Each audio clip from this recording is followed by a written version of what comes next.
আজকের সমাজ নিজেদের ধ্বংস নিজেরাই ডেকে নিয়ে আসছে।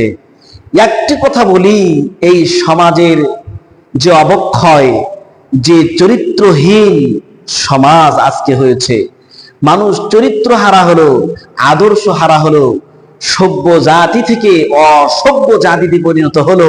তার যতগুলি কারণ আছে, একটি কারণ হলো আজকের সমাজে গান বাজনা এতটা ব্যাপকভাবে প্রসারিত হয়েছে যা কল্পনার বাহিরে। কল্পনার বাহিরে। বিয়ে বাড়িতে বলেন, যে কোনো অনুষ্ঠানের ক্ষেত্রে বলেন, আজকে যুব সমাজ তো তাদের চরিত্র শেষ করে ফেলেছে। গান বাজনা দিয়ে শেষ। কি একজন যুবক, কি বৃদ্ধ, আজকে গানের পাগল সবাই, বাদ্যযন্ত্রের প্রিয় সবাই। অথচ বিশ্বনবী মুহাম্মদ রাসূলুল্লাহ সাল্লাল্লাহু আলাইহি সাল্লাম আজ থেকে 1400 বছর পূর্বে এই বাদ্যযন্ত্রকে হারাম ঘোষণা করেছেন। আল্লাহর নবী বলেন, লা ইয়াকুনান্না মিন উম্মতি আকওয়ামুন ইস্তাহিল্লুনা আল হিররা ওয়াল হারিরা ওয়াল খামরা ওয়াল মাআসিফা। আল্লাহর নবী বলেন, আমার উম্মতের মধ্যে কিছু লোকের আবির্ভাব ঘটবে, কিছু লোক উদ্ভাসিত হবে, যারা জেনা ব্যভিচারকে, রেশমি কাপড় পরিধানকে, নিশা দ্রব্য বস্তুকে এবং বাদ্যযন্ত্রকে হালাল মনে করবে। অথচ আল্লাহ রাব্বুল আলামিন সেটাকে হারাম করেছেন। ইন্নাল্লাহা তাআলা হারামাল খামরা ওয়াল মাইসির ওয়াল কুবাব। আল্লাহর নবী বলেন, নিশ্চয়ই আল্লাহ রাব্বুল আলামিন মদ, জুয়া এবং বাদ্যযন্ত্রকে হারাম করেছেন। বিশ্ব নবী ঘোষণা করলেন যে বাদ্যযন্ত্র হারাম, গান বাজনা হারাম।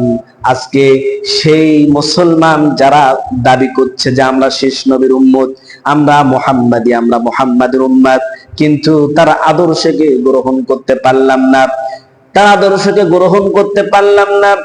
নাফে বলেন, আমি একদিন আব্দুল্লাহ ইবনে ওমরের সঙ্গে পথ চলতেছিলাম।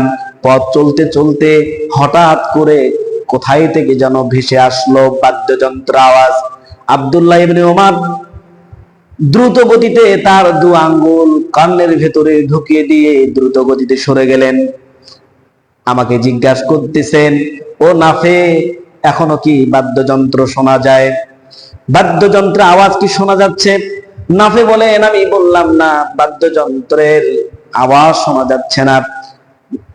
আব্দুল্লাহ ইবনে ওমর কর্ণ থেকে হাত বের করে, আঙ্গুল বের করে তিনি বললেন, আমি একদিন বিশ্ব নবীর সঙ্গে পথ চলতেছিলাম। পথ চলতে চলতে হঠাৎ করে বাদ্যযন্ত্রের আওয়াজ আসলো। বিশ্ব নবী তার কর্ণের ভেতরে দু আঙ্গুল ঢুকে দিয়ে দ্রুত গতিতে স্থান ত্যাগ করলেন। আমাকে জিজ্ঞাসা করলেন, ও ইবনে ওমর, ও ইবনে ওমর, এখনো কি বাদ্যযন্ত্রের আওয়াজ শোনা যায়? আমি বললাম, ইয়া রাসূলুল্লাহ, না। বিশ্ব নবীর আদর্শ হলো গান বাজনা, বাদ্যযন্ত্রের শব্দ থেকে একজন মুসলিম নিজেকে দূরে রাখবে। আজকে এই সমাজ তাদের চরিত্রকে শেষ করে ফেললো, যুব সমাজকে শেষ করে ফেললো, মা বোনদের চরিত্র একদম শেষ করে ফেললো এই গান বাজনা দিয়া, যন্ত্র দিয়া। অথচ বিশ্ব নবী গায়ক গায়িকাদের উপার্জনকে হারাম ঘোষণা করেছেন। এই জন্য বলি, আজকে যেভাবে আমরা বাদ্যযন্ত্রের সঙ্গে জড়িয়ে গেছি, যদি নিজেকে বাঁচাতে চাই, জাহান্নাম থেকে যদি রক্ষা করতে চাই, জান্নাত যদি পেতে চাই, তাহলে অবশ্যই বাদ্যযন্ত্র থেকে দূরে থাকতে হবে।